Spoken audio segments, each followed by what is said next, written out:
evening, Wall Street peeps. My name is Gordon Golden Gekko, and I'm your host tonight on Greed Talk. Tonight we're going to be going over tonight's economic news and answering your questions on our economic panel. All the way on the far end of the table, we have the fat cat himself, repping monopolies. May I introduce Mr. Potter?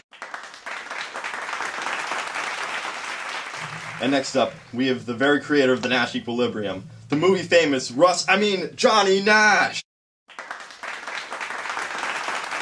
And next up, straight out of the federal penitentiary, it's Bernie friggin' Madoff. He's going to be showcasing monopolistic competition. And tonight, folks, we have a bit of a rivalry. He's worth more dead than alive. It's George Bailey, showing us the positives of perfect competition. You suck! Alright, and Ivan Drago snuck into the studio, and we don't really want him to be angry, so why don't we just applaud and see what he has to say tonight. Hey! And that's our panel for tonight. And remember, the call-in number is 666-333-7229. And remember, we're here to answer all of your economic questions. And now for the economic news. Tonight, the chicken genocide continues in the South, exponentially killing the national supply.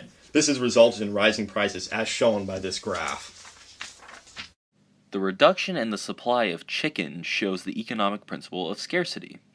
This is shown by a leftward shift of the supply curve, which will also indicate a higher price level. Also, this will show a clear decrease in the quantity supplied at that price.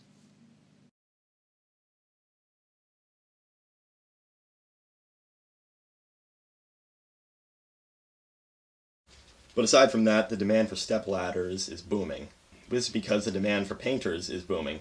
This is demonstrated by the derived demand concept, in which the increase or decrease in demand for one industry affects another industry. We can see that demonstrated by this graph.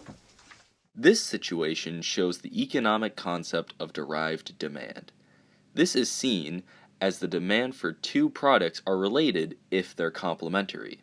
In this case, painters need stepladders, so as more people hire painters, these painters will also need more stepladders. Thus, both demand curves will increase with each other or decrease with each other.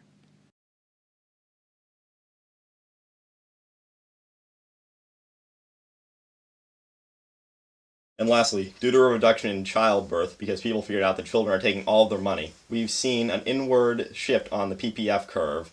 This has reduced our overall output, shown here by this graph. Since this situation is long-term and will actually affect our disposable resources, we must draw a new shift in the PPF to show that we are operating at our full possible efficiency. And now, to our professional panel of economic minds, who will first be talking about how they run their businesses, and then be taking questions from our bomb viewers. Well, personally, I price my products at however much someone is willing to pay.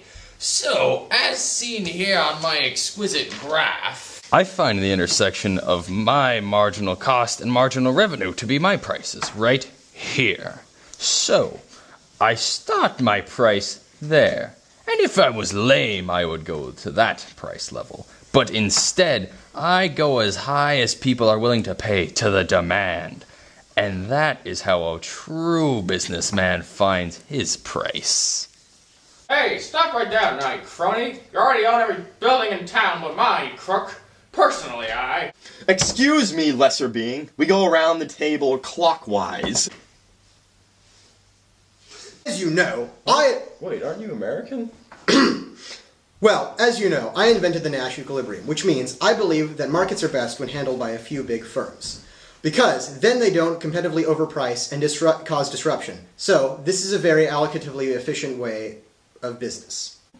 Anyways, this here is how oligopolies price on the market, which is displayed on this graph.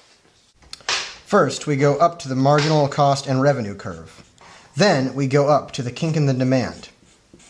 From there, we go over to the price. This is much more fair to the consumers. Well, what about collusion? Oligopolies are just an easy way of high price fixing. If they made the pricing strategies together to benefit, that's just illegal. This is just unjust. Hey, what did I say? Next up, we have the hardened con himself. It's my personal wingman, Bernie Madoff. Hey everybody, I'm back! So let me tell you how to run a business the right way, the best way, the monopolistically competitive way. See, unlike other businesses, the monopolistically competitive businesses rely on advertising in order to differentiate the product. And that's our main selling point, as demonstrated here by this graph. We may look a lot like a monopoly, but you can see that we actually price near our ATC. This means that we don't earn outlandish profits like monopolies. However, we sometimes do, but this is mainly just due to the business cycle. And that's it. Wow, sounds like you got a little weak in the cage, man. And now, to Mr. George Bailey. Well then, anywho, I believe in a perfectly competitive market, see? This way, everyone gets a fair chance at doing what they love, or a fair chance at a fair living. We also do this without scamming people like these other cronies. Looky here on this graph. If our costs are too low, then we make profit. But if they're too high, like below your AVC curve, for example, we are forced to exit the market. It's a cycle of fairness.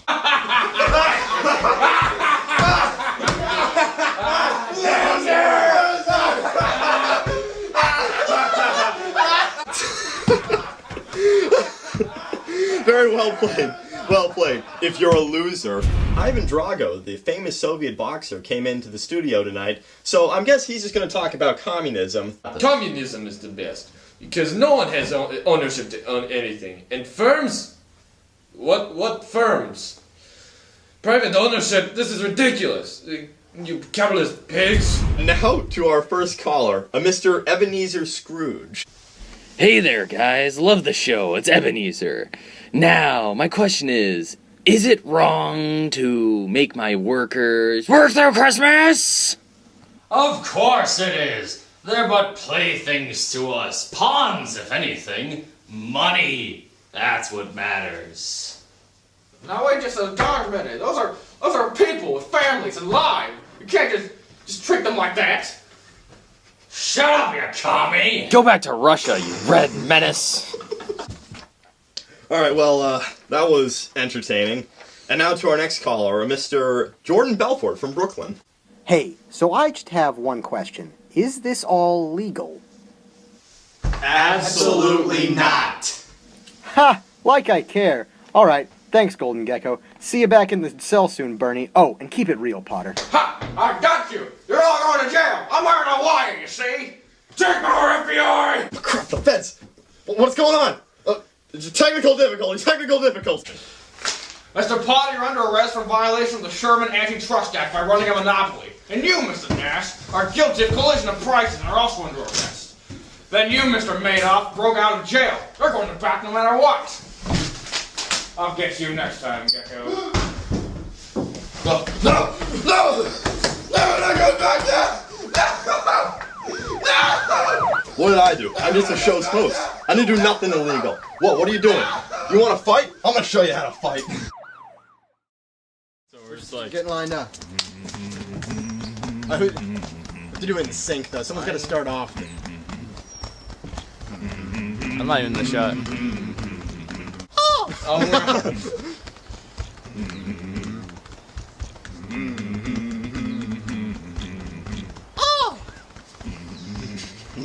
Drew's done.